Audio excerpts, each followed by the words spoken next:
اما بعد فاعوذ باللہ من الشیطان الرجیم بسم اللہ الرحمن الرحیم رب اشرح لی صدری ویسر لی امری واحلل عقدۃ من لسانی یفقہوا قولی۔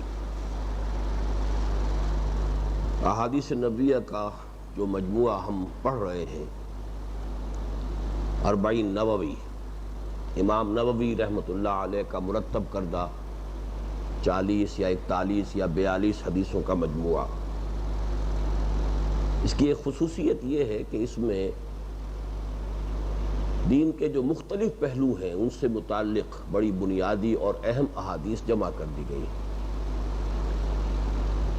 مثلا دین کا ایک پہلو یہ ہے کہ دین بحیثیت مجموعی اس کا تصور سامنے آ جائے۔ دین ہے کیا؟ اس میں اگر کوئی مراتب ہے تو وہ کیا ہیں، اس کے کوئی اجزاء ہیں تو ان کا باہمی ربط اور تعلق کیا ہے۔ اس پر اب نوٹ کیجئے کہ ہم نے سب سے پہلے تو حدیث جبرائیل جو دوسرے نمبر پر ہے اس مجموعے میں، دین کی اصل حقیقت، اس میں مراتب، اسلام، ایمان، احسان۔ پھر اسی حوالے سے ہم نے ایک اور حدیث جو اس مجموعے میں شامل نہیں ہے، ہمارے مطالعہ قرآن حکیم کے منتخب نصاب میں، ہم نے اس کا اضافہ کیا، اس لیے کہ اس میں دین کی حقیقت بحیثیت مجموعی ایک اور پہلو سے سامنے آئی اور اس کے اجزائے ترکیبی سامنے آئے، اس کی جڑ کیا ہے، تنا کیا ہے، چوٹی کیا ہے۔ تو یوں سمجھیے کہ یہ دونوں حدیثیں جو ہیں یہ دین کو ایک کل کی حیثیت سے سامنے رکھنے کے ضمن میں بڑی بنیادی اہمیت کی حامل ہے۔ پھر حدیث جبرائیل کے ایک حصے کی وضاحت پر مشتمل ایک اور حدیث اس میں تھی، حدیث نمبر 3 تھی، حضرت عبداللہ ابن عمر رضی اللہ تعالی عنہما سے، جس میں کہ اسلام کی حقیقت وہی بات جو حدیث جبرائیل میں تھی وہ اس میں بھی آ گئی۔ اسی طریقے سے جو ہم نے حدیث پڑھی تھی حضرت معاذ بن جبل سے جو روایت کی گئی ہے، جو ہمارے مطالعہ قرآن حکیم کے منتخب نصاب میں ہے، اس کے 2 اجزاء پر مشتمل 2 حدیثیں ہم نے اس مجموعے میں پڑھ لی ہیں۔ ایک حضرت عبداللہ ابن عمر سے رضی اللہ تعالی عنہما اور ایک خود حضرت معاذ بن جبل سے ہے۔ تو یہ تو گویا کہ اسی دین کو بحیثیت کل واضح کرنے کے لیے یہ احادیث، جن میں سے یوں سمجھیے کہ 4 حدیثیں اس مجموعے میں اور 5ویں حدیث کا ہم نے اضافہ کیا کہ جو مطالعہ قرآن حکیم کے منتخب نصاب میں شامل ہے۔ یہ دین بحیثیت مجموعی کل کی حیثیت سے اس کے اجزاء، اس کے مراتب۔ اب اسی میں ایک اور پہلو ہمارے سامنے آیا کہ دین میں خاص طور پر عبادات کا جو معاملہ ہے اس میں بدعات کا اختراع جو ہے، نئی نئی رسومات اور نئی نئی شکلیں پیدا کر لینا، یہ دین کا بالآخر حلیہ بگاڑ کر رکھ دیتا ہے۔ اس پر 2 حدیثیں آ گئیں، حضرت عائشہ صدیقہ رضی اللہ تعالی عنہا کی حدیث نمبر 5 وہ ہم پڑھ چکے ہیں، اور پھر یہ کہ حضرت ارباد ابن ساریہ رضی اللہ تعالیٰ عنہ کی حدیث، وہ حدیث نمبر 29 ہے، وہ بھی ہم نے پڑھ لی ہے۔ تو ایک خاص مضمون پر 2 حدیثیں، اگرچہ اس مجموعے میں وہ مختلف مقامات پر ہیں، لیکن اگر مضمون اور اس کے موضوع کو دیکھا جائے تو وہ ایک دوسرے سے بہت قریب ہیں۔ ایک تیسرا موضوع ہے ایمان کی حقیقت اور اس کے جو باطنی کیفیات ہیں اس کی وضاحت پر مشتمل، اور یہ ظاہر بات ہے کہ دین کا اہم ترین پہلو ہے۔ اس کے ضمن میں ابھی ہم نے صرف ایک حدیث پڑھی ہے، اور وہ ہے کہ جس سے اس مجموعے کا آغاز ہوا تھا، نیت کی تصحیح، انما الاعمال بالنیات، اس لیے کہ نیت کا سارا دار و مدار جو ایمان پر ہے۔ اللہ پر ایمان ہے حقیقی معنی میں تو جو بھی آپ کام کریں گے اسی کے لیے کریں گے، اللہ کے لیے کریں گے۔ آخرت پر یقین ہے تو پھر آخرت کے لیے کریں گے، اور اگر وہ ایمان کمزور ہے تو بعد نیکی کے اعمال بھی انسان لوگوں کو دکھانے کے لیے یا کوئی اور دنیاوی شہرت حاصل کرنے کے لیے یا یہ کہ کوئی وجاہت دنیاوی حاصل کرنے کے لیے انسان پھر کرتا ہے، ریاکاری کے لیے کرتا ہے۔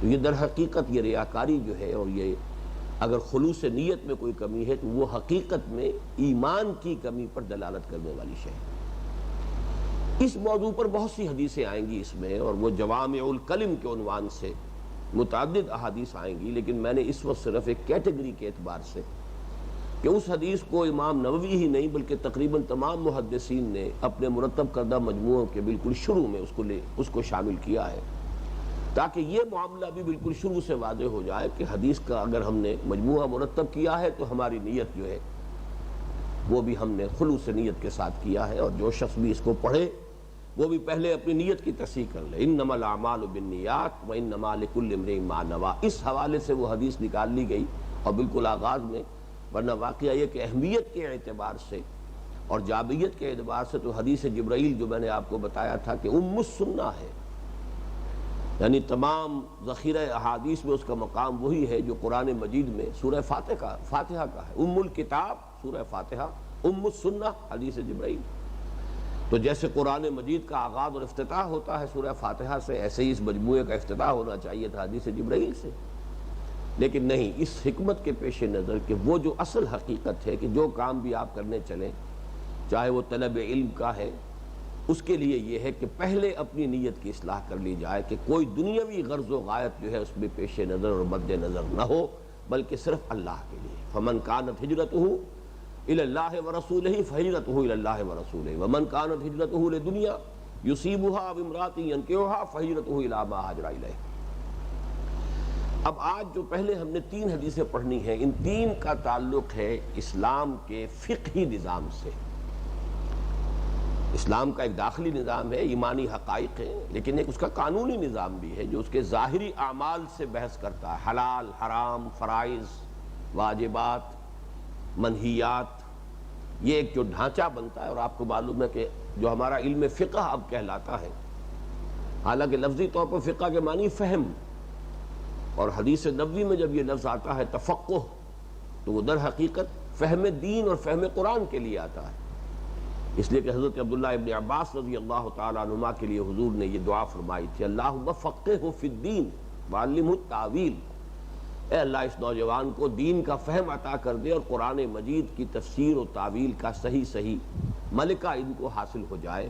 یہ دعا کی ہے، تو یہ خاص جو ہے قانونی معاملے کے لیے نہیں ہے، لیکن بعد میں یہ لفظ جو ہے علم فقہ یہ خاص ہو گیا ہے اسلام کے قانونی نظام کے بارے میں، جو اس کے احکام ہیں، اوامر و نواہی ہیں، حلال اور حرام ہیں، فرائض و واجبات ہیں، محرمات ہیں، ان تمام کا جو ایک نظام ہے اس کے لیے اس کو ہم اب کہتے ہیں علم فقہ۔ تو یوں سمجھیے کہ 3 حدیثیں وہ ہیں کہ جو اس اعتبار سے بڑی فنڈامنٹل ہیں۔ ان میں سب سے پہلے یہ الحدیث السادس، 6ٹھی حدیث، عن ابی عبداللہ نعمان بن بشیر رضی اللہ عنہما قال، حضرت عبداللہ ابو عبداللہ نعمان بن بشیر رضی اللہ عنہما چونکہ آیا، اس کا مطلب یہ کہ حضرت نعمان بھی صحابی ہیں، ان کے والد بشیر وہ بھی صحابی ہیں۔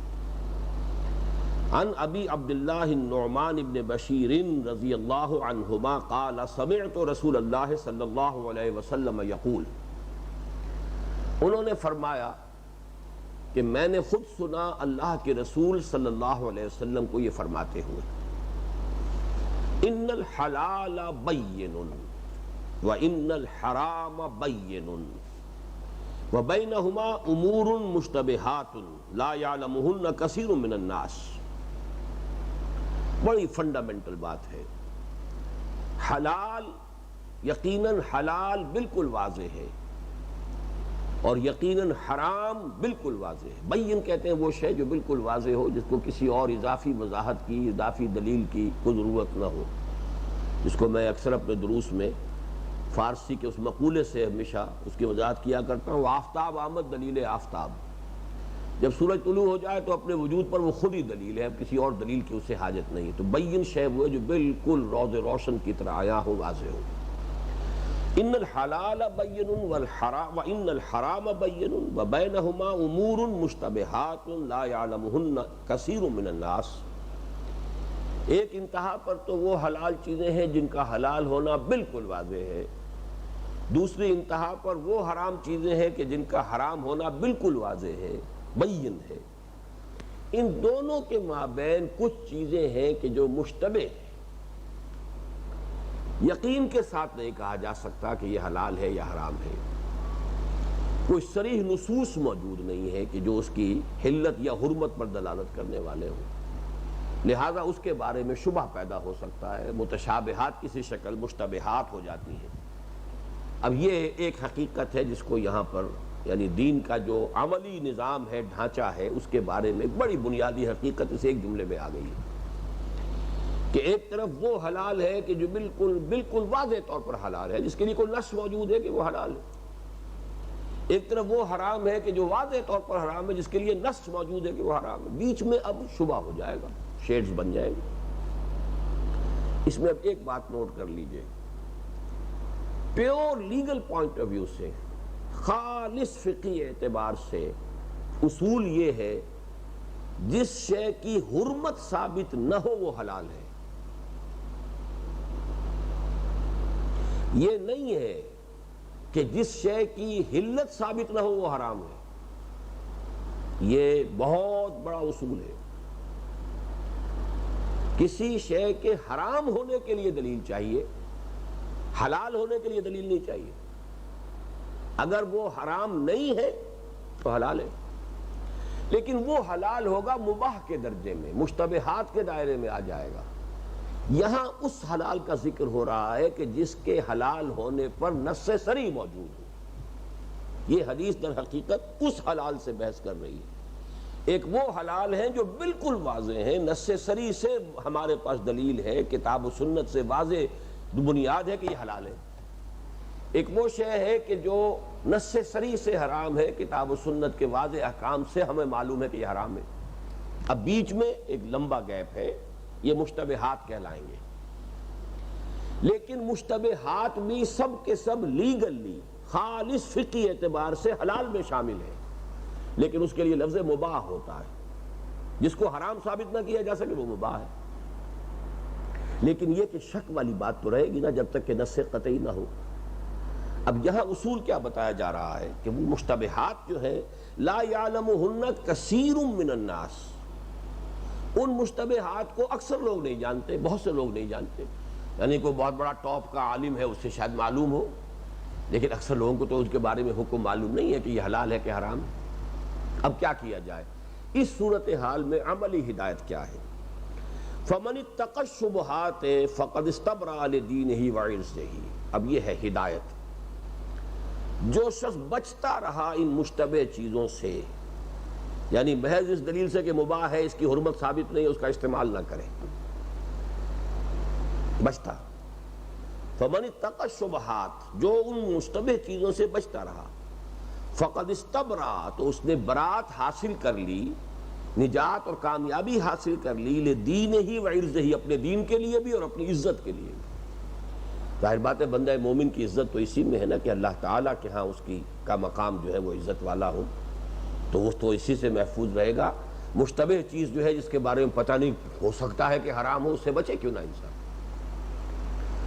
تو فَمَنِ اتَّقَى الشُّبُهَاتِ فَقَدِ اسْتَبْرَأَ لِدِينِهِ وَعِرْضِهِ وَمَنْ وَقَعَ فِي الشُّبُهَاتِ وَقَعَ فِي الْحَرَامِ، اور جو مشتبہ چیزوں میں ملوث ہو جائے گا، واقع ہو جانا، اس کے اندر ملوث ہو جائے گا، مشتبہ چیز ہے ملوث ہو گیا، وہ حرام میں بھی ملوث ہو جائے گا۔ ہوتے ہوتے آدمی کا تھریش ہولڈ جو ہے وہ لو ہونا شروع ہو جاتا ہے۔ اب دیکھیے سمجھیے کہ یہ حرام مطلق ہے، واضح ہے، یہ حلال مطلق ہے، واضح، بیچ میں مشتبہات ہیں۔ آپ نے ذرا سا ادھر سے سفر شروع کر دیا تو اب اس کا امکان ہے کہ ڈگری بائی ڈگری آپ ادھر ڈرفٹ ہو جائیں، ادھر ہوتے چلے جائیں کہ ایک چیز اس کے بعد دوسری چیز، تیسری چیز، ہوتے ہوتے ہو سکتا ہے کہ آپ کھلا حرام تک پہنچ جائیں۔ تو تقوی اس شے کا نام ہے کہ آپ مشتبہات سے بچیں۔ کوئی شے چاہے اس کے حلال ہونے کا فتویٰ موجود ہو، خالص لیگلی کہ اس کی حرمت پر کوئی دلیل قطعی نہیں ہے، لیکن یہ کہ انسان اس سے بچے، یہ تقویٰ ہے۔ اس میں انسان اپنی عزت اور اپنے دین کو محفوظ کرے گا اگر وہ اس طرح کے مشتبہ چیزوں سے بچتا رہے۔ اب مثال کے طور پر ایک واقعہ ہے جو ہماری تاریخ کے بڑے ہی، میں سمجھتا ہوں کہ قیمتی واقعات میں سے ہے، اس کو یاد ہونا چاہیے۔ نور الدین زنگی رحمۃ اللہ علیہ کہ جن کے پھر جانشین کی حیثیت سے صلاح الدین ایوبی رحمۃ اللہ علیہ، یہ دو بہت ہماری تاریخ کی عظیم شخصیتیں ہیں، بہت نیک اور متقی حکمران تھے۔ نور الدین زنگی کا ولی عہد بیمار ہو گیا شدید، مرض الموت ایک طرح سے سمجھی گئی کہ اب یہ زندگی میں بچنے کے بہت کم امکانات ہیں۔ طبیبوں نے کہا کہ اگر شراب یہ پئیں کچھ تھوڑی سی تو کچھ توقع ہے کہ شاید افاقہ ہو. کہا گیا کہ تھوڑی شراب پی لیجئے. یہ تو حرام ہے، میں کیسے پی لوں؟ نے کہا کہ جان بچانے کے لیے جائز ہے. کہ کہاں ہے؟ فتویٰ لاؤ. فتویٰ لا دیا گیا. جو بھی فقیہ تھے وہ ان کا فتویٰ آ گیا کہ جائز ہے، جان بچانے کے لیے جائز ہے. فرمایا ہو سکتا کسی دوسرے مسلک کے اندر حرام ہو. چاروں سنی فقہا کے اس وقت کے جو مفتی تھے چاروں کے فتوے آ گئے. اب اس شخص نے چاروں کو بلا لیا. انہیں بلاؤ میرے پاس، اور کہا دیکھو اگر میری موت کا وقت آ چکا ہے اللہ کے علم اور اللہ کی حکمت میں تو کیا اس شراب سے وہ ٹل جائے گا؟ نہیں. نمبر 2، اگر اللہ مجھے شفا دینا چاہتا ہے تو کیا وہ شراب کا محتاج ہے؟ کہا نہیں. تو جاؤ لے جاؤ اپنے فتوے، میں نہیں پیوں گا. یہ ہے وہ تقویٰ کہ مشتبہ چیز سے انسان اپنے آپ کو بچائے، فتویٰ چاہے موجود ہو. اسی کو ایک اور حدیث شاید اس میں بھی ہو شامل، استفت قلبک ولو افتاک المفتی. اپنے دل سے پوچھا کرو، چاہے مفتی تمہیں فتویٰ دے بھی دے لیکن اصل مفتی تمہارے دل میں. لیکن بندہ مومن کا دل ہو، فاسق و فاجر کا دل نہ ہو جو خود ہی پولیوٹڈ ہو، اس کے آنکھوں پہ اینکیں چڑھی ہوئی ہوں. کو دوسری بندہ مومن جو ہے خلوص اور اخلاص کی نعمت سے اگر مالا مال ہو گیا ہے تو اس کا دل سب سے بڑا مفتی ہوتا ہے. لیکن اس کا دل کا فتویٰ بھی ظاہر بات ہے کہ ان چیزوں میں نہیں آئے گا کہ جو نصوص کے ذریعے سے حلال یا حرام ہے. ان چیزوں کے اندر کہ جہاں کوئی وہ ہارڈ اینڈ فاسٹ لائن جو ہے واضح نہیں ہے، وہاں وہ دل کا فتویٰ جو ہے وہ یقیناً وہی سب سے زیادہ رہنمائی کرنے والا ہے. اب یہاں اس حدیث میں حضور نے ایک بڑی پیاری تمثیل دی ہے. کر راعی یرعا حول الحما یوشک ان یرتع فیہ. اس چرواہے کے مانند کہ جو کسی محفوظ چراگاہ کے قریب اگر اپنے ریوڑ کو چرا رہا ہو تو اندیشہ ہے کہ پھر وہ اس محفوظ چراگاہ کے اندر بھی چرا لے گا. اس میں آگے آ رہا ہے، اس کی وضاحت بس سامنے آ جائے گی. اس سے مراد کیا ہے؟ الا وَإِنَّ لِكُلِّ مَلِكٍ حِمًا. آگاہ ہو جاؤ، ہر بادشاہ کی ایک محفوظ چراگاہ ہوتی ہے. یہ اصل میں اس زمانے کی بات کو تصور کیجئے جبکہ بادشاہی نظام تھا. تو اب بادشاہ کے اپنے جو ہیں وہ گھوڑے ہیں اور اپنے جو جانور ہیں، بھیڑیں بکریاں ہیں، اس کے اپنے. اب اس نے کوئی علاقہ خاص کر لیا ہوتا تھا کہ یہاں سوائے میرے اپنے جانوروں کے کوئی اور جانور آ کر نہیں چرے گا، بلکہ یہ محفوظ علاقہ ہے میرے بادشاہی جو بھی استبل ہے یا اس کے جو بھی ہے ڈھور ڈنگر ہیں، یہ ان کے لیے محفوظ علاقہ. اس میں رعیت میں سے کوئی شخص نہیں آ سکتا. اب وہ محفوظ چراگاہ ہے بادشاہ کی. اگر کوئی عام آدمی جو ہے رعیت میں سے اپنی بھیڑ بکریوں کے گرلے کو لے کر عین اس چراگاہ کی آخری حد تک چلا جائے گا تو اندیشہ ہے نا کہ کوئی بھیڑ چھلانگ لگائے اور جائے اس چراگاہ کے اندر. اور بھیڑ چالیے ہوتی ہے، پھر ہر بھیڑ جائے گی لازماً. وہ تو بھیڑ چالیے ہی ہے. ابھی ایک خبر آئی ہے چین میں اتنے 100 بھیڑوں نے اجتماعی خودکشی کر لی. اب وہ جو خبر پڑھی تو اس کا مطلب کیا تھا؟ متن کچھ تھا. خبر کیا تھا کہ وہ ایک بھیڑ نے دریا میں چھلانگ لگا دی.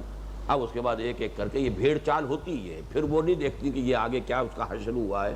جس نے ایک نے چھلانگ لگا دی تو دوسری بھی لگائے گی، تیسری بھی لگائے گی. وہ کئی 100 بھیڑیں جو ہیں دریا میں چھلانگ مار کے اور ختم ہو گئی. تو پھر یہ کہ اس کا اندیشہ ہے کر راعی یرعا حول الحما یوشک ان یرتع فیہ الا وان لکل ملک حما الا وان حما اللہ محارمہ. آگاہ ہو جاؤ کہ اللہ کی محفوظ چراگاہ کے مانند اس کے محرمات ہیں. جن چیزوں کو اس نے حرام قرار دے دیا اس کے قریب نہیں جانا. فلا تقربوها، مت جاؤ اس کے قریب. تو جن چیزوں کو اللہ نے حرام قرار دے دیا ہے یہ گویا کہ ایک تشبیہ ہے کہ جیسے بادشاہ کی کوئی اپنی محفوظ چراگاہ ہوتی ہے، ایسے ہی یہ اللہ تعالیٰ کی طرف سے یہ چیزیں ممنوع ہیں، آؤٹ آف باؤنڈز ہیں عام لوگوں کے لیے. الا وان فی الجسد مضغۃ. اب دیکھیے یہ ٹکڑا جو آیا ہے اس حدیث کا وہ در حقیقت اس کے باقی مضمون سے نہیں بلکہ وہ دین کی اصل جو بنیادی اور باطنی حقیقت ہے، وہ جو دل کی نیت کا مسئلہ جو جس سے کہ یہ مجموعہ شروع ہوا ہے. الا وان فی الجسد مضغۃ. آگاہ ہو جاؤ کہ انسان کے جسم میں ایک لوتھڑا ہے. اذا صلحت صلح الجسد کلہ. جب وہ صحیح ہوتا ہے تو پورا جسم صحیح ہوتا ہے. وَإِذَا فَسَدَتْ فَسَدَ الْجَسَدُ كُلُّهُ. اور جب اس میں فساد ہو، اس میں خرابی ہو، اس میں بیماری ہو، اس میں روگ ہو تو پورا کا پورا جسم جو ہے وہ فاسد ہو جاتا ہے۔ الا وہی القلب، آگاہ ہو جاؤ کہ وہ دل ہے، اس لیے کہ سارا دار و مدار ایمان کا دل پر ہے، ایمان کا محل جو ہے، مقام، وہ دل ہے۔ وَلَمَّا يَدْخُلُ الْإِيمَانُ فِي قُلُوبِكُمْ، ابھی تک ایمان تمہارے دلوں میں داخل نہیں ہوا۔ ایمان کے دو محل ہیں، ایک قانونی ایمان ہے، وہ زبان، آمنت باللہ کما ہوا باسمائہ وصفاتہ وقبلت جمیع احکامہ، آمنت باللہ وملائکتہ وکتبہ ورسلہ والیوم الآخر والقدر خیرہ وشرہ من اللہ تعالی والبعث بعد الموت۔ اب یہ تو محل کیا ہے اس ایمان کا؟ اقرار باللسان، زبان۔ ایمان حقیقی کا محل کیا ہے؟ قلب۔ جیسے کہ سورہ حجرات میں دونوں اعتبارات سے مثبت بھی، وَلَٰكِنَّ اللَّهَ حَبَّبَ إِلَيْكُمُ الْإِيمَانَ وَزَيَّنَهُ فِي قُلُوبِكُمْ، اللہ تعالیٰ نے تمہارے نزدیک ایمان کو محبوب کر دیا ہے اور اسے تمہارے دلوں میں کھبا دیا ہے۔ اور دوسرے لوگوں کے بارے میں فرمایا وَلَمَّا يَدْخُلِ الْإِيمَانُ فِي قُلُوبِكُمْ، ابھی تک ایمان تمہارے دلوں میں داخل نہیں ہوا، مثبت اور منفی دونوں اعتبارات سے۔ تو محل ایمان حقیقی قلب ہے۔ اب اس میں ایمان ہے تو وہ درست ہے، اور ایمان ہی درست ہوگا تو نیت بھی صحیح ہوگی، جیسا کہ میں نے آج شروع میں عرض کیا انما الاعمال بالنیات، اور نیت کا سارا دار و مدار جو ہے وہ در حقیقت ایمان پر ہے۔ تو گویا کہ اگر دل میں ایمان ہے تو سارے وجود میں ایمان سرایت کر جائے گا، اور دل میں ایمان نہیں ہے تو تقویٰ کا لبادہ، حلال اور حرام چاہے آدمی بڑی باریک بینی کے ساتھ دیکھ رہا ہے، تو حقیقت میں کیا ہوگا پھر؟ اس کا جو تعلق اب ان دونوں حصوں کا جڑتا ہے وہ کہاں جڑتا ہے؟ وہ حضرت مسیح علیہ السلام کے قول سے آپ کی سمجھ میں آئے گا کہ جو یہودی علماء کے بارے میں انہوں نے تنقیداً الفاظ کہے تھے کہ تمہارا حال یہ ہے کہ تم مچھر چھانتے ہو اور سموچے اونٹ نگل جاتے ہو۔ ایک طرف تو دین کی قانونی جو ہے وہ منہ شگافیاں، باریک بینیاں، یہ مچھر کے کاٹنے سے دم تو نہیں لازم آ گیا، مچھر نے کاٹا اور میں نے مچھر مار دیا، احرام کی حالت میں تھا تو یہ مچھر مارنے سے جو ہے کہیں ایسا تو نہیں ہو گیا کہ مجھ پر دم لازم آ گیا ہو۔ یہ غالباً حضرت عبداللہ ابن عمر رضی اللہ تعالیٰ عنہما سے یہ فتویٰ پوچھا کسی کوفی نے، اور یہ جبکہ واقعہ کربلا ہو چکا تھا تو انہوں نے فرمایا کہ ان لوگوں کا حال عجیب ہے، ان کوفیوں کا، رسول کے نواسے کو تو شہید کر دیا اور مچھر کے مارنے پر انہیں تشویش ہو رہی ہے کہ مچھر کے مارنے سے مجھ پر دم تو لازم نہیں آ گیا کہیں۔ تو اونٹ سموچے نگلے جاتے ہیں اور مچھر چھانے جاتے ہیں بیٹھ کر۔ سودی کاروبار تم بھی کرو، تم اہل حدیث ہو تم بھی کرو، میں حنفی ہوں میں بھی کروں گا، لیکن رفع یدین ہے یا نہیں ہے اس کے اوپر ساری تکرار ہے اور ساری بحث ہے۔ نماز ہو گئی ہے کہ نہیں ہو گئی ہے، پیارے رسول کی نماز کیسے ہوتی تھی، اب اس کے اوپر وہ آمین بالجہر جو ہے وہ نہیں ہوئی تو پھر اس کا مطلب نماز نہیں ہوئی، ہاتھ آپ نے غلط جگہ باندھ لیے نماز نہیں ہوئی۔ سودی کاروبار کرو۔ یہ ہے وہ اصل میں کہ جب دل خراب ہو تو یہ جو نظام قانونی ہے دین کا وہ ایک بازیچہ اطفال بن جاتا ہے، وہ مولویوں کی منہ شگافیوں کا ایک موضوع بن جاتا ہے۔ وہ پروفیشنل جو مذہبی لوگ ہوتے ہیں ان کی ساری دلچسپیاں اس سے رہتی ہیں، وہ بڑے بڑے اونٹ جو ہیں سموچے وہ نگلے جاتے ہیں۔ تو اس حدیث کے ساتھ اس ٹکڑے کا آنا جو ہے وہ در حقیقت اس بہت باریک جو اس کے اندر ایک لطیف حکمت جو مخفی ہے اس کی وضاحت کر رہا ہے۔ متفق علیہ ہے، یہ صحیح بخاری اور صحیح مسلم دونوں میں موجود ہے۔ اگلی حدیث ذرا چھوڑ دیجئے، اس کو بعد میں لیں گے، اب 8ویں حدیث پر آ جائیے۔ الحدیث الثامن عن ابن عمر رضی اللہ عنہما ان رسول اللہ صلی اللہ علیہ وسلم قال، نہیں بلکہ 8ویں حدیث بھی ہم پڑھ چکے ہیں، اب 9ویں پر آئیے۔ الحدیث التاسع عن ابی ہریرہ عبد الرحمن بن صخر رضی اللہ عنہ قال سمعت رسول اللہ صلی اللہ علیہ وسلم یقول ما نہیتکم عنہ فاجتنبوہ وما امرتکم بہ فأتوا منہ ما استطعتم فإنما أهلك الذين من قبلكم كثرة مسائلهم واختلافهم على أنبيائهم رواه البخاری ومسلم رحمهم اللہ۔ یہاں پتہ نہیں آپ کے نسخے میں یہ نام پورا ہے یا نہیں، عام طور پر جنہیں ہم حضرت ابو ہریرہ بس پڑھ کر چل دیتے ہیں ان کا پورا نام میرے اس نسخے میں تو درج ہے، آپ بھی چاہیں تو نوٹ کر لیں۔ ان کا اصل نام جو ہے وہ عبد الرحمن ابن صخر ہے اور ان کی کنیت ابو ہریرہ ہے۔ ہریرہ کہتے ہیں چھوٹی سی بلی کو، ہرہ بلی کو کہتے ہیں، ہریرہ یہ اس میں تصغیر بن گیا چھوٹی سی بلی۔ تو اصل میں یہ کنیت جو ہے حضور نے ان کا نام رکھ دیا تھا، اس لیے کہ یہ اصحاب صفہ میں سے تھے۔ تو ایک بلی چھوٹی سی انہوں نے رکھی ہوئی تھی، پالی ہوئی تھی، اس سے کھیلتے تھے، یا جو بھی ایک ہوتا ہے پیٹ کسی جانور کے ساتھ۔ تو جب بھی دیکھتے تھے حضور کے ابو ہریرہ کے ساتھ وہ بلی بھی چلی آ رہی ہے، تو حضور نے پھر نام ہی رکھ دیا کہ یہ ابو ہریرہ ہیں، یہ بلی والے ہیں۔ ابو جو ہے عربی زبان میں صرف باپ کے لیے نہیں آتا، کسی بھی شے کا مالک ہو، کسی شے سے کوئی نسبت رکھنے والا ہو تو ابو آ جاتا ہے۔ اسی طرح ابن کا لفظ بھی اس معنی میں آ جاتا ہے۔ تو عن ابی ہریرہ عبد الرحمن ابن صخر، عبد الرحمن ابن صخر جن کی کنیت ابو ہریرہ ہے، ان سے روایت کیا گیا رضی اللہ عنہ قال سمعت رسول اللہ صلی اللہ علیہ وسلم، وہ فرماتے ہیں کہ میں نے خود سنا اللہ کے رسول کو فرماتے ہوئے، ما نہیتکم عنہ فاجتنبوہ۔ اب دیکھیے پھر وہی احکام کا ایک سلسلہ، جس چیز سے میں نے تمہیں روک دیا ہے اس سے باز رہو، روکے رہو، اجتناب کرو۔ اجتناب کون سا باب ہے جی؟ افتعال۔ حروف اصلیہ کون سے ہوئے جی؟ کیا معنی اس کے ہیں؟ جنب کسے کہتے ہیں؟ جنب پہلو کو کہتے ہیں، یہ آپ کا پہلو۔ تو اجتناب پہلو تہی کرنا، کسی چیز سے اپنے پہلو کو، پہلو تہی جو عربی کا فارسی کا لفظ ہے، پہلو تہی، اپنے تہی دامن کہتے ہیں وہ شخص جس کے دامن میں کچھ نہ ہو، تہی دامن۔ تہی دست وہ شخص ہے کہ جس کا ہاتھ خالی ہو، پیسہ نہ ہو۔ تھوڑی سی فارسی بھی پڑھا دوں نا آپ کو۔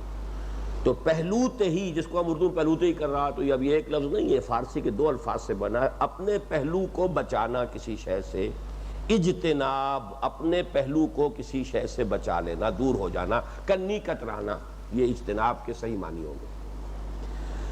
تو ما نہیتکم عنہ فاجتنبوہ، جس چیز سے میں نے تمہیں روک دیا ہے، اب ظاہر بات ہے جو روک دیا ہے وہ صریح بات ہو گئی، حضور کی طرف سے وضاحت کے ساتھ فرما دیا، اس کو مت استعمال کرو، مت کھاؤ، مت پیو، مت استعمال کرو، جو بھی ہے جس اعتبار سے بھی نہیں ہے۔ وما امرتکم بہ فاتوا منہ ما استطعتم، اور جس چیز کا بھی میں نے تمہیں حکم دیا ہے اس کی جتنی بھی تمہارے استطاعت میں ہے اس کی پابندی کرو، اس کو پورا کرو۔ اس کے اندر اب اس میں دیکھیے بڑا پیارا انداز ہے، حرام سے بچنے کے لیے تو یہ نہیں کہا کہ جتنا تمہارے اندر استطاعت ہو، نہیں، حرام سے تو بچنا ہی بچنا ہے، جس چیز سے روک دیا رکنا ہی رکنا ہے۔ لیکن حلال یا فرض کے معاملے میں یا نیکی کے معاملے میں ظاہر بات ہے کہ درجات ہوں گے آگے سے آگے بڑھنے کا، جیسے قرآن مجید میں بھی آیا ہے کہ فَيَتَّبِعُ أَحْسَنَهُ، قرآن مجید وہ اللہ کی آیات سنتے ہیں تو اس کے بہتر سے بہتر پہلو کی وہ پیروی کرتے ہیں۔ تو یہاں پہ فرمایا فَمَا أَمَرْتُكُمْ بِهِ فَأْتُوا مِنْهُ مَا اسْتَطَعْتُمْ، اس میں سے جس حد تک بھی استطاعت ہے پوری کرو، میرا حکم ہے۔ فَإِنَّمَا أَهْلَكَ الَّذِينَ مِن قَبْلِكُمْ، اب یہاں پہ اصل بات کیا کہی جا رہی ہے یہ اگلی حدیث میں اور واضح ہو کر آ جائے گا کہ جہاں سکوت اختیار کیا ہو نبی نے یا قرآن نے، اس کے بارے میں خام خواہ کھوج کرید مت کرو۔ لہذا یہاں فرمایا گیا فَإِنَّمَا أَهْلَكَ الَّذِينَ مِن قَبْلِكُمْ كَثْرَةُ مَسَائِلِهِمْ، یقیناً تم سے پہلے جو امتیں تھیں انہیں ہلاک کیا ہے ان کے بہت زیادہ سوال کرنے نے۔ مین میخ نکال رہے ہیں، فلاں اگر یوں ہو جائے حضور تو پھر کیا ہوگا، حضرت اگر ایسا ہو جائے تو پھر کیا ہوگا، یوں ہو جائے تو کیا ہو جائے، مفروضات کے اوپر سوالات کے اوپر سوالات کرتے چلے جا رہے ہیں۔ بھائی جس بات سے روک دیا ہے رک جاؤ، جس چیز کا حکم دے دیا گیا ہے اس کو اپنی امکانی حد تک پورا کرو۔ اب اگر کسی جگہ سکوت ہے تو اگلی حدیث میں آ جائے گا یہ سکوت جو ہے کسی بھول کی وجہ سے نہیں ہے، نسیان کی وجہ سے نہیں ہے، بلکہ یہ کسی مصلحت کی وجہ سے۔ لہذا خام خواہ اس کے بارے میں سوالات کرنا، اور خاص طور پر جبکہ ابھی وحی نازل ہو رہی تھی اور حضور شارع کی حیثیت سے موجود تھے، کسی سوال کا جواب میں وحی آ جاتی تو اب گویا کہ وہ قطعی حکم ہو گیا ہمیشہ کے لیے۔ کسی سوال کے جواب میں جو بات حضور فرما دیتے وہ اب شریعت کا جز بن جاتا ہمیشہ کے لیے۔ تو جو اللہ کی طرف سے اور اللہ کے رسول کی طرف سے وسعت رکھی گئی تھی لوگوں کے لیے، وہ خام خواہ سوال کر کے اس میں تنگی پیدا کر لی۔ اس کی ایک مثال بھی آپ سمجھ لیجئے حج کی فرضیت کا حکم آیا. اب ایک صاحب کھڑے ہوگا، حضور کیا ہر سال فرض ہے حج کرنا؟ حضور نے سکوت اختیار کیا، دوسری طرف رخ کر لیا. اس اللہ کے بندے نے، حضور یہ کیا ہر سال فرض ہے؟ تیسری مرتبہ پھر آپ نے پھر ڈانٹا، اگر میں ہاں کہہ دوں تو تمہارے لیے ہمیشہ کے لیے فرض ہو جائے گا. اس میں اگر سکوت اختیار کیا گیا ہے تو جو شخص ایک مرتبہ کا فرض ہونا تو ثابت ہو گیا، لیکن باقی کسی کے لیے ہے وہ کرے جتنے بھی ہو. لیکن یہ کہ اس کی فرضیت اگر اس کے اندر جو ہے خام خواہ سوال کر کے اس میں خام خواہ اپنے لیے تنگی پیدا کرا لینا، تو فرمایا فَإِنَّمَا أَهْلَكَ الَّذِينَ مِن قَبْلِكُمْ كَثْرَةُ مَسَائِلِهِمْ وَإِخْتِلَافُهُمْ عَلَى أَنْبِيَائِهِمْ، اور ان کا اختلاف کرنا اپنے انبیاء سے. یہاں میں نے ایک دو ترجمے کنسلٹ کیے ہیں، سب نے تقریباً ترجمہ یہی کیا ہے، وہی میں آپ کے سامنے کر رہا ہوں. لیکن مجھے کچھ شبہ ہے اس میں کہ اعلیٰ کا جو یہاں صلہ آیا ہے تو اس کا مطلب یہ نہیں ہے. نبیوں سے اختلاف کرنے کی تو میں نہیں سمجھتا کہ کوئی بھی صحابی یا کوئی بھی نبی کے زمانے کے حواری یا صحابی جو ہیں وہ اس کی جرات کریں گے. تو اعلیٰ سے مراد یہ ہے کہ زیادہ اختلافی مسائل چھیڑ دینے نبیوں کے ہوتے ہوئے، یہ میرے نزدیک زیادہ اس کا قرین قیاس ہے. اعلیٰ جو ہے وہ در حقیقت اعلیٰ انبیاء ہیں، تو اعلیٰ آتا ہے کسی چیز کی موجودگی کے لیے. اعلیٰ رغم نبیوں کے ہوتے ہوئے اپنے اختلافات جو ہیں ان کے مسائل کو چھیڑ دینا، جیسے کہ ہم نے پچھلی مرتبہ حدیث پڑھی تھی کہ قدر کے مسئلے کے اوپر بحث شروع کر دی گئی تو حضور ناراض ہوئے، اتنے ناراض ہوئے آپ کا چہرہ سرخ ہو گیا، جیسے کہ دو انار جو ہیں وہ آپ کے دونوں گالوں پر نچوڑ دیے گئے ہوں، سرخ انار. اتنا غصہ آپ کو آیا تو آپ نے فرمایا بِہَٰذَا أُمِرْتُمْ أَمْ بِهَٰذَا أُرْسِلْتُ إِلَيْكُمْ، کیا تمہیں اس چیز کا حکم دیا گیا ہے؟ کیا میں تمہارے پاس اس کام کے لیے بھیجا گیا ہوں؟ جن مسائل کے اوپر اجمال اختیار کیا گیا ہے اجمال پر رہو، اور جن چیزوں کے بارے میں صراحت آ گئی ہے بس اس پر عمل کرنے کی کوشش کرو. یہ خام خواہ کو اختلافی بحثیں چھیڑ دینا اور مسائل جو ہیں ان کے اوپر بحث و نزاع کی بات شروع کر دینا، اسی سے تم سے پہلے کی امتیں ہلاک ہوئی ہیں. تو یہ ہے اصل میں. البتہ اس میں ایک فرق رہے گا کہ اعلیٰ انبیائہم کا جو مفہوم میں بیان کر رہا ہوں اس سے یہ بات نکلی ہے، یہ فوری طور پر ابھی میرا ذہن منتقل ہوا ہے کہ اس سے حضور کے بعد جو ہے اگر یہ کام کیا گیا ہو تو اس کی شناعت وہ نہیں رہے گی. مثلا یہ کام کیا ہے ہمارے فقہا نے، خاص طور پر امام اعظم امام ابو حنیفہ رحمۃ اللہ علیہ، انہوں نے جو مجلس بنائی تھی، امام صاحب کی کوئی تصنیف نہیں ہے، نہ انہوں نے کوئی مجموعہ مرتب کیا، نہ کوئی فقہ کی کتاب ان کی ہے. ایک ہی کتاب مشہور ہے اور وہ الفقہ الاکبر ہے، اس کے بارے میں بھی مشکوک ہی ہے کہ وہ آپ کی تصنیف ہے یا نہیں ہے. اصل میں امام صاحب نے جو کام کیا امام ابو حنیفہ رحمۃ اللہ علیہ نے کہ وہ شاگردوں کی ایک جماعت تیار کر دی کہ جو اس کے بالکل اہل ہو گئے تھے کہ مسائل کا استنباط کریں، اور اکثر گفتگو ان کے مابین رہتی تھی، بحث و نزاع بیٹھ کر، اور وہاں ظاہر بات ہے کہ مفروضوں پر بھی گفتگو ہوتی تھی. تو مفروضوں پر گفتگو نبی کے بعد کرنا، اس میں وہ خطرہ نہیں ہے کہ جو مفروضوں پر گفتگو نبی کی موجودگی میں کرنا ہے. نبی کی موجودگی میں کریں گے تو کوئی جو جواب جو آ جائے گا وہ شریعت کا مستقل حصہ بن جائے گا. نبی کے بعد اگر وہ بات ہو رہی ہے تو وہ شریعت کا مستقل حصہ تو نہیں ہے، وہ تو ایک رائے ہوگی. وہ یہ امام اعظم کی رائے تھی، یہ قاضی ابو یوسف کی رائے تھی، یہ امام محمد کی رائے تھی، یہ امام ظفر کی رائے تھی. وہ شریعت نہیں ہے، وہ رائے ہے. اس حوالے سے چونکہ ہمارے ہاں پھر جب فقہی کتابیں مرتب کی گئی ہیں تو جیسا کہ آپ کو معلوم ہے قانون جو ہے وہ تو قانون تو نام ہی موشگافی کا ہے. قانون کے اندر تو ذرا سا نقطہ ادھر سے ادھر ہو جائے، ادھر ہو گیا تو پھانسی ہو گئی، ادھر ہو گیا تو پھانسی نہیں ہوئی اور بری ہو گیا آدمی. یہی وجہ ہے کہ بھٹو صاحب کو آپ کو معلوم ہوگا کہ جو جج تھے وہ 3 جج ایک طرف تھے بری کر رہے تھے اور 4 جج ادھر تھے جنہوں نے پھانسی لٹکا دیا. ظاہر بات ہے کہ نقطہ جو ہے کوئی ایسا ہی قانونی نقطہ تھا کہ جس کے بارے میں اتنا صریح اختلاف ہو سکتا تھا انٹرپریٹیشن کا، تو باریک سے نقطے کے اوپر ہی پھانسی لگ سکتی ہے اور باریک سے نقطے کے اوپر جو ہے وہ جان بخشی ہو سکتی ہے. قانون کا مسئلہ یہی ہے. لہذا جب بعد میں فقہ مرتب ہوئی ہے یا اب بھی اگر قانون مرتب ہوگا تو اس میں وہ فقہی موشگافیاں کرنی پڑیں گی. لیکن اختلافہم علی انبیائہم، نبیوں کے ہوتے ہوئے اس کام کو کرنے کا مطلب یہ تھا کہ آپ شریعت کے دائرے کو مستقل طور پر تنگ کروا رہے ہیں اور لوگوں کے اوپر پابندیاں جو ہے وہ زیادہ سے زیادہ کرواتے چلے جا رہے ہیں. بعد کے کسی شخص کا یہ مقام و مرتبہ نہیں ہے. اس اعتبار سے اگر تفاصیل میں اور مفروضوں پر گفتگو ہو تو اگر اس سے کوئی شخص جو ہے اپنی طبیعت کے استاد کی وجہ سے اس سے اختلاف کرے لیکن اس کے اندر وہ شناعت اور قباحت نہیں ہے جو اختلافہم علی انبیائہم. یہاں یہ مفہوم جو ہے اس علا کے لفظ کی وجہ سے اسی وقت میرا ذہن ادھر منتقل ہوا ہے، اور میں سمجھتا ہوں کہ یہی بات صحیح ہے. اکثر جگہ ترجمے صحیح نہیں ہوئے. نبیوں سے اختلاف یہ معاملہ نہیں ہوا کرتا. نبیوں کے ہوتے ہوئے اختلافی مباحث چھیڑ دینا، جس کے نتیجے میں کہ پھر شریعت کے احکام جو ہے اس کے اندر اور تفاصیل جو ہے پیدا ہوتی چلی جائیں اور لوگوں کے آپشنز اور محدود ہوتے چلے جائیں. جب تک وہ اتنی باریکیاں نہیں تھی تو آپشنز کھلے. اب آ جائیے اس موضوع پر الحدیث الثلاثون، 30ویں حدیث.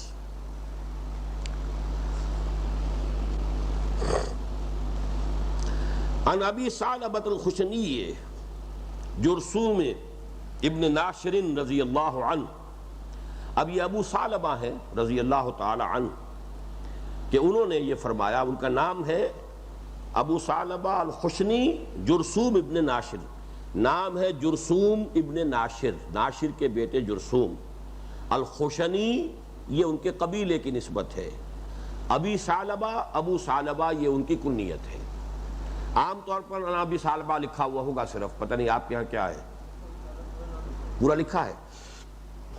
تو حضرت جرثوم ابن ناشر الخشنی جن کی کنیت ابو ثعلبہ ہے، ان سے مروی کیا گیا عن رسول اللہ صلی اللہ علیہ وسلم. دیکھیے یہاں وہ الفاظ نہیں ہے سمعتو، انہوں نے روایت کیا حضور سے صلی اللہ علیہ وسلم. یہ بھی ممکن ہے کہ انہوں نے خود حضور سے سنا ہو، یہ بھی ممکن ہے کہ حضور سے کسی اور صحابی نے سنا، انہوں نے ان سے سنا ہو. سارا امکان ہے، اس لیے کہ یہاں عن ہے، سمعتو کا لفظ نہیں ہے. رسول اللہ صلی اللہ علیہ وسلم قال، آپ نے فرمایا، ان اللہ تعالی فرض فرائض فلا تضيعوها. یقیناً اللہ تعالیٰ نے کچھ فرائض تو فرض کر دیے ہیں، معین کر دیے ہیں، تو ان کو ہرگز ضائع مت کرو. تضییع، تضیعوها، یہ تضییع کا لفظ کبھی کبھی اردو میں لکھا ہوتا ہے تو لوگ تثنیہ پڑھتے ہیں، اسے تثنیہ اوقات. یہ جو کہتے ہیں وقت کو ضائع کرنا تو وہ تثنیہ پڑھ دیتے ہیں اس کو، وہ تضییع ہے. اب اس کا تلفظ صحیح کرنا تو بہت مشکل کام ہے، لیکن دو یہ جمع ہو جاتی ہیں اس میں. تفعیل کا جو ہے یہ باب تضییع، تو تضییع جو ہے اس سے ضیع یضیع تضییعاً، بعد میں تفعیل ضائع کرنا، یہ تضییع ہے. فلا تضیعوها، جو اللہ نے فرض معین کر دیے ہیں ان کو تو ہرگز ضائع مت کرو. وحد حدوداً فلا تعتدوها، اور کچھ حدود ہیں جو قائم کرنی ہیں، حد بندی کر دی ہے، اس سے تجاوز مت کرو. فلا تعتدوها. اب دیکھیے یہاں بھی اس حدیث سے جو ہم نے پہلی پڑھی تھی ایک لفظی فرق ہو گیا ہے. وہاں یہ فرمایا کہ اس حد کے قریب بھی مت جاؤ، یہاں جو ہے ایگزیکٹ فرمایا کہ اس کو عبور مت کرو. تعتدو اعتداء کہتے ہیں کسی شے کو عبور کر کے کسی شے سے آگے تجاوز کر جانا، یہ حد ہے. اس سے تجاوز کر گئے آپ تو یہ اعتداء ہوگا. لیکن یہ کہ اگر اس کے اندر ہے تو اعتداء تو نہیں ہوا، لیکن اس کا اندیشہ ہے کہ اگر بالکل حد کے قریب آپ کھڑے ہیں تو کسی وقت پاؤں پھسلا تو آپ گئے، کسی وقت آپ کی بھیڑ بکری نے کسی نے چھلانگ لگائی تو گئی اس حد کے اندر. تو اس حوالے سے اس حدیث میں یہ تھا کہ تم ذرا دور رہو. فمن اتقى الشبہات فقد استبرأ لدینہ وعرضہ، جو ان متشابہات سے یا مشتبہات سے بچا رہا اس نے اپنے دین اور اپنی عزت کا تحفظ کر لیا. لیکن یہ کہ یہاں اصل شے کیا ہوگی کہ اس سے آپ نے تجاوز نہیں کرنا. ان اللہ تعالی فرض فرائض فلا تضيعوها وحد حدودا فلا تعتدوها وحرم اشیاء فلا تنتهكوها، اور کچھ چیزیں اس نے حرام قرار دے دی ہیں ان کو پامال مت کرو. یہ نحق سے باب افتعال ہے. نحق کہتے ہیں کسی چیز پر غالب آ جانا، کسی چیز کو اپنے نیچے کر لینا. تو اس کو ٹرمپلنگ انڈر دی فیٹ جو ہے، میں نے کہا کہ اسے پامال مت کرو. اللہ نے جن چیزوں کو حرام کر دیا ہے اب ان کی حرمت کو بٹا مت لگاؤ، ان کی حرمتوں کو پامال مت کرو.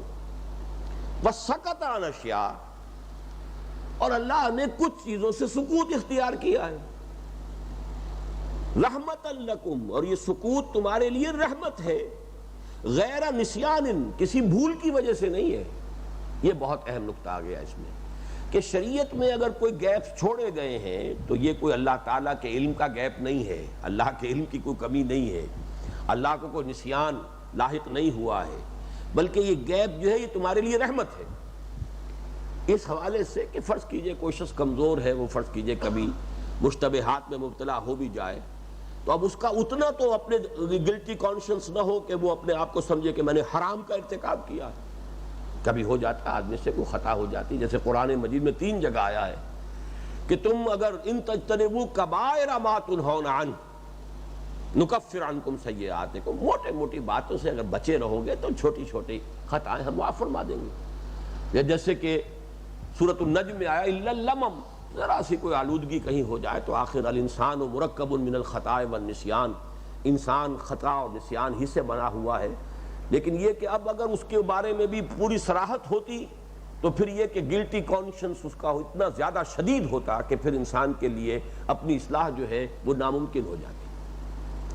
اس فلسفے کو میں نے ایک مرتبہ یوں سمجھیے کہ اس کو اگر آپ 1 ملین سے ضرب دیں تو یہ فلسفہ جو ہے بہت غلط شکل میں عیسائی مذہب کے اندر موجود ہے، لیکن بہت غلط شکل میں۔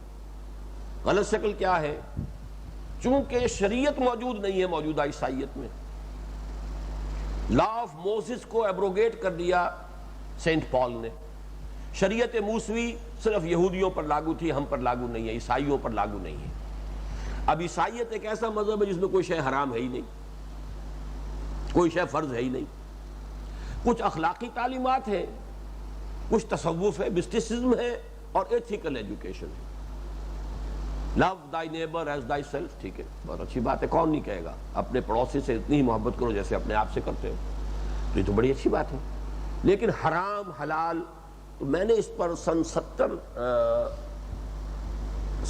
میں جب میں پہلی مرتبہ میرا وزٹ تھا یونائٹڈ کنگڈم کا، تو وہ تھے بھی دسمبر کا مہینہ، کرسمس کے دن تھے، تو میں نے وہاں ریڈیو پر تقریر سنی باقاعدہ، اور اس نے دلیل دی تھی کہ شریعت نہ ہونا در حقیقت یہ بہت بڑی رحمت ہے، اس لیے کہ شریعت ہوگی تو گناہ کا تصور ہوگا، گناہ کا تصور ہوگا تو گلٹی کانشنس پیدا ہوتا ہے انسان کے اندر، گناہ کا تصور ہی نہیں سرے سے، لہذا وہ گلٹی کانشنس نہیں ہوگا تو اس سے انسان کی صحت درست رہے گی، اس کی جو مورل ہیلتھ ہے وہ صحیح رہے گی، اس کا دل جو ہے وہ آلودہ نہیں ہوگا احساس گناہ سے۔ اب یہ اس کا جو میں بیان کر رہا ہوں ایک جائز حد تک، کہ اللہ تعالیٰ نے جو حرام ہے وہ واضح کر دیا، جو لازم ہے وہ واضح کر دیا، جو فرائض ہے وہ واضح کر دیا، ان کی تو کرو پوری پابندی۔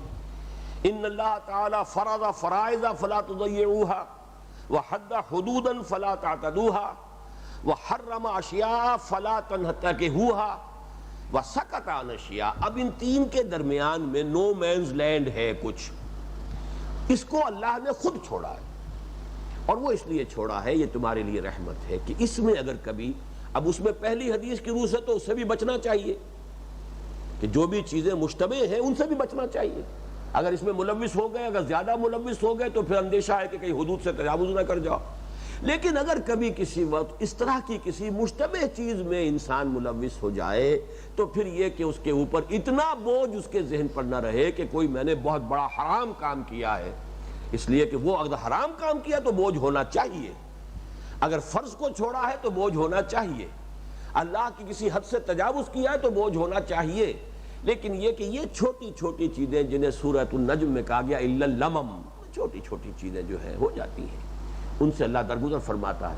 اور انہی کے بارے میں آتا ہے حدیث میں کہ وہ ان الحسنات یذہبن السیئات، یہ قرآن مجید کی آیت بھی ہے لیکن حدیث میں تفاصیل آئی ہیں، جب انسان وضو کرتا ہے، ہاتھ دھوتا ہے تو ہاتھ کے گناہ جو ہے وہ دھل جاتے ہیں، اگر وہ آنکھوں میں پانی ڈالتا ہے تو اس سے آنکھ کا گناہ جو ہے کون سا گناہ دھل جاتا ہے؟ کوئی گناہ کبیرہ نہیں دھلتا، یہ جو گناہ صغیرہ ہیں، صغائر جو ہیں یہ دھل جاتے ہیں۔ آپ اگر نماز کے لیے چل رہے ہیں مسجد کی طرف تو ہر قدم پر آپ کے کچھ گناہ جو ہے وہ جھڑ رہے ہیں، کون سے گناہ؟ کبائر نہیں جھڑ، کبائر کے لیے تو لازم ہے کہ آپ توبہ کریں، توبہ کی جو شرائط ہیں پوری کریں، تب وہ گناہ معاف ہوگا۔ صغائر جو ہیں چھوٹے چھوٹے الا اللمم، یہ جو چھوٹی چیزیں ہیں، معمولی چیزیں، گناہ تو وہ بھی ہیں، لیکن یہ کہ وہ گناہ خود بخود بھی ان الحسنات یذہبن السیئات، نیکیوں کے ذریعے سے ان کا ازالہ خود بخود ہوتا رہتا ہے، دھلتے رہتے ہیں، وضو کے ساتھ دھل گئے، مسجد کی طرف جا رہے ہیں وہاں دھل گئے، وہاں پہ بیٹھے انتظار کر رہے ہیں تو وہاں ان گناہوں کا کفارہ جو ہے وہ انتظار کا جو بھی لمحہ آپ وہاں گزار رہے ہیں مسجد میں نماز کے لیے، اس سے وہ آپ کی خطائیں جو ہیں صغائر جو ہیں ان کا کفارہ ہو رہا، یہ سب ہوتا رہے گا، کبائر نہیں۔ تو یہاں جو نوٹ کرنے کی شے ہے کہ یہ جو سکوت اختیار کیا گیا ہے وَسَكَتَ عَنْ أَشْيَاءَ رَحْمَةً لَكُمْ غَيْرَ نِسْيَانٍ، یہ سکوت جو ہے، یہ نو مینز لینڈ جو چھوڑا گیا ہے تین حدود کے مابین، یہ اللہ تعالیٰ نے تمہاری رحمت کے لیے کسی نسیان کی وجہ سے نہیں۔ فَلَا تَبْحَثُوا عَنْهَا، تو اس کے بارے میں کھود کرید مت کرو، اس کے بارے میں خام خواہ کی جو ہے وہ بال کی کھال مت اتارو، کھود کرید مت کرو، بحث نہ، بحث کسے کہتے ہیں اصل میں معلوم ہے جی؟ کریدنا۔ اور بحث کے ساتھ ایک لفظ آتا ہے تمحیص، چھانٹنا، ٹھیک، پہلے آپ نے کریدا اور جو کچھ آگے اب اس کو آپ نے چھاج میں چھانٹ لیا ادھر سے یہ، تو یہ چیز جو ہے یہ جیسے کہ کوا کرتا ہے، چونچ مار مار کے پہلے وہ وہاں سے کچھ دیکھتا ہے، پھر کیا نکلا، کوئی دانہ نکلا تو دانہ کھا جائے گا، کنکر ہے تو وہ تو نہیں کھائے گا، تو پہلے کریدے گا تو پھر کوئی چیز ملے گی نا، تو کریدنے کے بعد جو ہے پھر اب اس میں تمیز کرنا، تمحیص یہ ہے۔ ان اللہ تعالی فرض فرائض فلا تضيعوها وحد حدودا فلا تعتدوها وحرم اشیاء فلا تنتهكوها وسكت عن اشیاء رحمة لكم غیر نسیان فلا تبحثوا عنها، یہ تین حدیثیں جو ہیں جیسا کہ میں نے عرض کیا یہ تقریباً ایک مضمون پر ہیں، اور ان کو یکجا کرنے میں بڑی حکمت ہو گئی ہے کہ ایک موضوع کے تقریباً تمام جو پہلو ہیں وہ آپ حضرات کے سامنے آ گئے۔ اب آئیے جو ہم نے حدیث درمیان میں چھوڑی تھی، یہ جو میں نے ایک کیٹیگری آج بیان کی تھی کہ کچھ دین کی حقیقت جو ہے اس کو جامع الفاظ میں تعبیر کرنا، ایک تو وہ تفصیل ہے دین کی حقیقت جو ہمیں حضرت معاذ بن جبل رضی اللہ تعالیٰ عنہ کی روایت میں معلوم ہوئی، لیکن کچھ ایسی تعبیرات جو جامع ہو، ان کے لیے ایک لفظ ہے حدیث ہی میں آیا جوامع الکلم، جوامع الکلم، کلم جمع ہے کلمے کی، جوامع جامع کی، جوامع الکلم نہایت کلمات میں سے جامع، ویسے تو یہ مرکب اضافی بنا جوامع الکلم، لیکن جیسے کہ دین الحق مرکب اضافی کی شکل میں مرکب توصیفی ہے، سچا دین، ایسے ہی یہاں پہ آپ اس کا ترجمہ کریں گے نہایت جامع کلمات، اور یہ حضور نے خود فرمایا اوتیت جوامع الکلم، مجھے بہت جامع باتیں اللہ نے عطا فرمائی ہیں۔ یہ آپ کا ایک خاص جو ہے اللہ تعالیٰ کی طرف سے جو آپ کو عطا ہوا ایک خاص وصف کہہ لیجئے، ایک خاص آپ کو صلاحیت اللہ نے عطا فرمائی، جس کو ہم کہتے ہیں محاورے میں کہ دریا کو کوزے میں بند کر دینا، کہ آپ بہت ہی چھوٹے چھوٹے جملوں میں بڑی بڑی حقیقتیں، جیسے ہم پڑھ بھی چکے ہیں الصوم جنۃ، یہ آپ پڑھ چکے ہیں، روزہ ڈھال کے مانند ہے، اب روزے کی اصل حقیقت کو ایک لفظ کے ذریعے سے جیسے الصوم جنہ، تو اسی طرح کے کئی حدیثیں ہیں کہ جو اس مجموعے میں ہیں، اس میں سے آج ہم ایک پڑھ رہے ہیں۔ ان ابی رقیہ طبیب ابن اوس الداری رضی اللہ عنہ ان النبی صلی اللہ علیہ وسلم قال، یہ الحدیث السابع ہے جو درمیان میں ہم نے چھوڑ دی تھی۔ اب دیکھیے یہ بھی ان کا نام کیا ہے، تمیم ابن اوس، یہ نام ہے، تمیم ان کا اپنا اور باپ کا نام اوس، داری یہ ان کے قبیلے کی نسبت ہے، ابو رقیہ، رقیہ کے والد، ان کی کوئی بیٹی ہوں گی رقیہ، یہ ان کی کنیت ہے۔ ان ابی رقیہ تمیم ابن اوس الداری، اب اوس کو جب داری کے ساتھ جوڑیں گے تو نون لگانا پڑے گا، اوسن الداری، اوسن الداری رضی اللہ عنہ، ان النبی صلی اللہ علیہ وسلم قال الدین النصیحہ، دین تو بس نصیحت کا نام ہے۔ اب دیکھیں جیسے الصوم جنہ، دو جملوں میں، ایک مبتدا ایک خبر، الصوم جنۃ، وہاں جملہ خبریہ جو ہے وہ بالکل واضح ہے، اس لیے کہ وہاں مبتدا جو ہے وہ معرفہ ہے اور خبر نکرہ ہے. الصوم جنتن یہاں ہے الدین النصیحہ. عام طور پر خبر جو ہوتی ہے وہ نکرہ ہوتی ہے، یہاں کیوں آئی ہے معرفہ؟ زور دینے کے لیے. دین کل کا کل نصیحت ہی ہے. یہاں الف لام حصر کے لیے ہے. دین کل نصیحت ہے.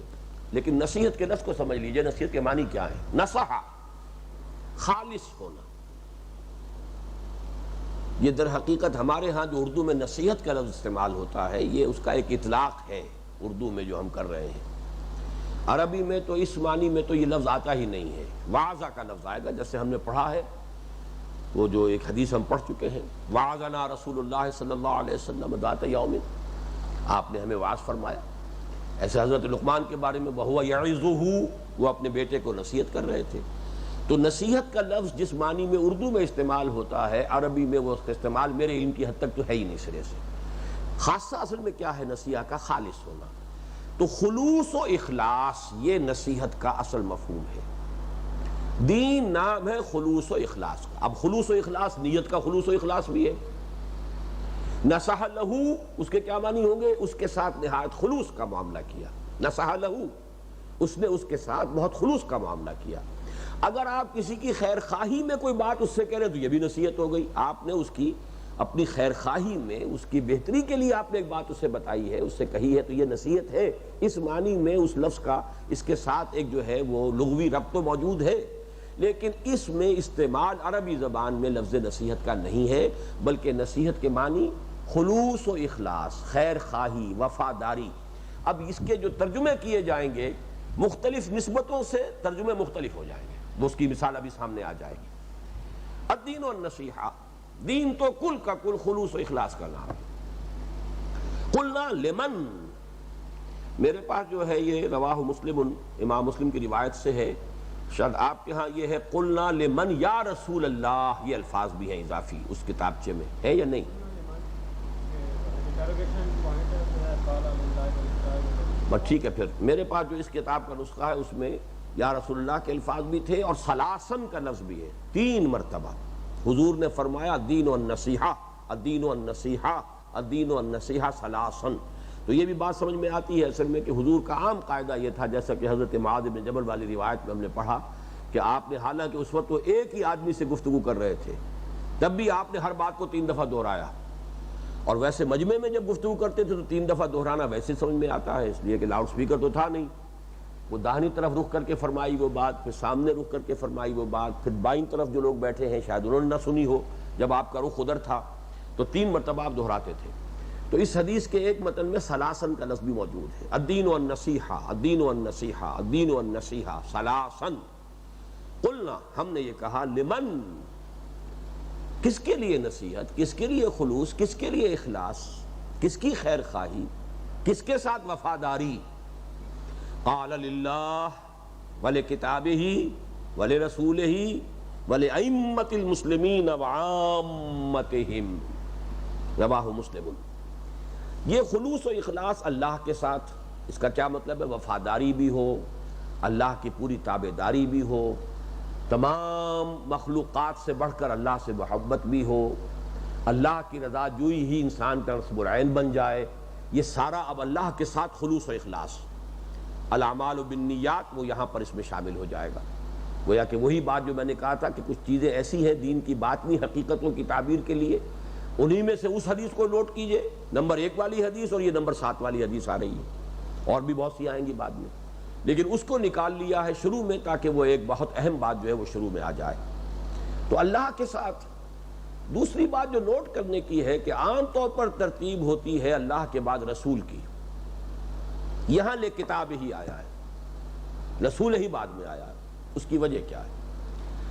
یہ بھی ہو سکتا ہے کہ یہ جیسا کہ ہمیں معلوم ہے کہ حدیث جو ہے وہ لفظاً محفوظ نہیں ہوتی، ترتیب آگے پیچھے ہو سکتی ہے. جب حدیث جبرائیل کے اندر بھی ترتیب آگے پیچھے ہے جو ام السنہ ہے تو اور بھی ہو سکتا ہے، لیکن یہ کہ اگر یہی ترتیب ہے تو اس میں ایک بڑی حکمت نظر آتی ہے. اور وہ حکمت یہ ہے کہ رسول کا معاملہ جو ہے ایک خاص اعتبار سے صرف صحابہ کے لیے تھا. ہمارے لیے دائمی طور پر اللہ کے ساتھ منسلک شے اس کی کتاب ہے. اب ہمارے پاس اللہ کی کتاب موجود ہے، رسول صلی اللہ علیہ وسلم کی ایک حیثیت تو اللہ کی حیثیت کے تابع ہے، ان کی اطاعت کرنی ہے، وہ تو جو اللہ کی اطاعت ہے اس کے رسول کی اطاعت ہے، کرنی ہوگی۔ وَمَن يُطِعِ الرَّسُولَ فَقَدْ أَطَاعَ اللَّهَ۔ لیکن جو خلوص و اخلاص کا معاملہ ہے، میں ذاتی طور پر حضور کے ساتھ کیا خلوص برتوں گا، میں حضور کے ساتھ ذاتی طور پر کیا وفاداری کروں گا۔ البتہ یہ کہ قرآن کے ساتھ وفاداری، آپ اس میں وہ ساری چیزیں نوٹ کر لیجئے، مسلمانوں پر قرآن مجید کے حقوق، وہ پورا گویا کہ یہاں پر وَلِکِتَابِهِ، کتاب کے ساتھ خلوص، اس کا پورا حق ادا کرنا، اس کے ساتھ جو ہے پوری وفاداری۔ اب وفا کے معنی بھی پورا کرنا ہوتا ہے نا، وفاداری، وفا پورا کرنا، وعدہ وفا کرنا، وعدہ پورا کرنا۔ تو کسی کے ساتھ وفاداری کا مطلب یہ جو اس کے حقوق ہیں اس کو پورے کے پورے ادا کیے جائیں۔ تو للہ ولکتابہ ولرسولہ، اور رسول کے ساتھ صلی اللہ علیہ وسلم۔ اب اس میں کیا اس سے مراد ہے، وہ آئندہ ہم حدیثیں پڑھیں گے تو وہ کھل کر آ جائے گا۔ ویسے یہ کہ وہ مضمون تو ہمارے ہاں جو نبی اکرم صلی اللہ علیہ وسلم کے ساتھ ہمارے تعلق کی بنیادوں والا کتاب چاہے حب رسول کے تقاضے ہیں، یہ کتاب موجود ہیں، لیکن اس مجموعے میں بھی حدیثیں آئیں گی۔ لیکن جو اہم تر حصہ ہے اس کا ہمارے لیے، خاص طور پر آج کے دور میں کسی دینی جماعت کے لیے، کسی خادم دین فرد یا خادم دین جماعت کے لیے، وَلِأَئِمَّةِ الْمُسْلِمِينَ وَعَامَّتِهِمْ، یہ خلوص اور اخلاص اور وفاداری اور خیر خواہی، یہ مسلمانوں کے ائمہ کے لیے بھی اور مسلمانوں کے عوام کے لیے بھی، اور یہاں عوام پر ائمہ کو مقدم کیا گیا۔ وَلِأَئِمَّةِ الْمُسْلِمِينَ وَعَامَّتِهِمْ، اس کی وجہ کیا ہے؟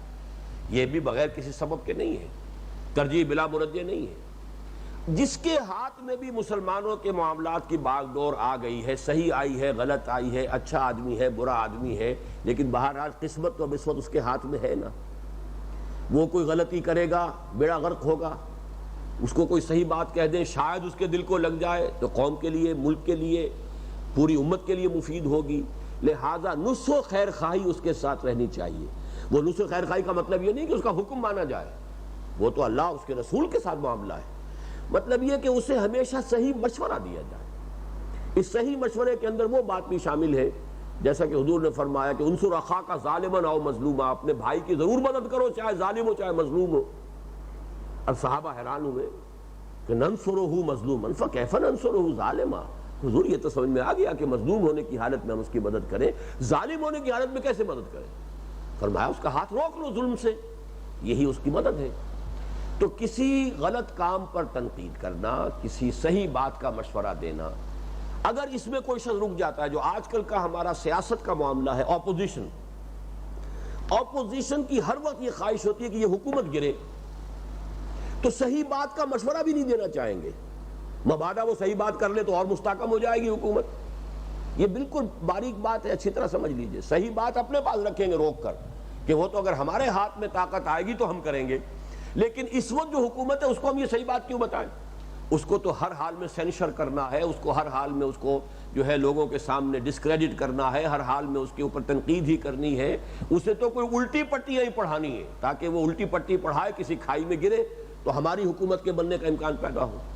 یہ ہے اصل میں موجودہ دور کی جمہوریت، جو مغربی جمہوریت ہے، جس میں کہ party in power and party in opposition کے مابین جو ریلیشنز ہیں وہ بالکل یوں سمجھیے کہ پیتھولوجیکل، وہ ایک طرح کی مرض کی نشاندہی کرنے والی چیزیں ہیں۔ لیکن اسلام میں یہ ہے کہ آپ صحیح مشورہ دیجئے، جو بھی اس وقت ہے اب ہے وہ، لیکن یہ کہ جو بات آپ صحیح سمجھتے ہیں اگر آپ ود ہولڈ کر رہے ہیں تو آپ خیانت کر رہے ہیں قوم کے ساتھ۔ آپ نے اس وقت کی حکومت یا جو بھی جس کے ہاتھ میں زمام کار ہے، آپ نے اگر اس کو صحیح رائے نہیں دی، وہ مانے نہ مانے اس سے آپ کو کوئی سروکار نہیں، آپ کے اوپر کوئی اس کا الزام نہیں مانتا نہ مانے، مان لے تو بہت اچھا ہے، اللہ تعالیٰ آپ کی اس رائے کے ذریعے سے کوئی راستہ اس کو سجھا دے اور ملک و ملت کا خیر کوئی اس سے وجود میں آ جائے۔ لیکن آپ ود ہولڈ کریں گے تو آپ نے تو خیانت کر لی۔ تو وَلِأَئِمَّةِ الْمُسْلِمِينَ وَعَامَّتِهِمْ، عوام مسلمانوں کے لیے بھی خیر خواہی، بھلائی کی بات کرنا، ان کی بہتری کی ہمیشہ جو ہے فکر کرنا، اس کے لیے بھی کوشاں رہنا، یہ ساری چیزیں جو ہیں یہ گویا کہ ایمان کا ایک خاص لب لباب حضور نے الدین والنصیحہ کے عنوان سے بیان کیا۔ الدین والنصیحہ قلنا لمن، قال للہ ولکتابہ ولرسولہ ولأئمۃ المسلمین وعامتہم، رواہ مسلم رحمہ اللہ۔ سبحانک اللہ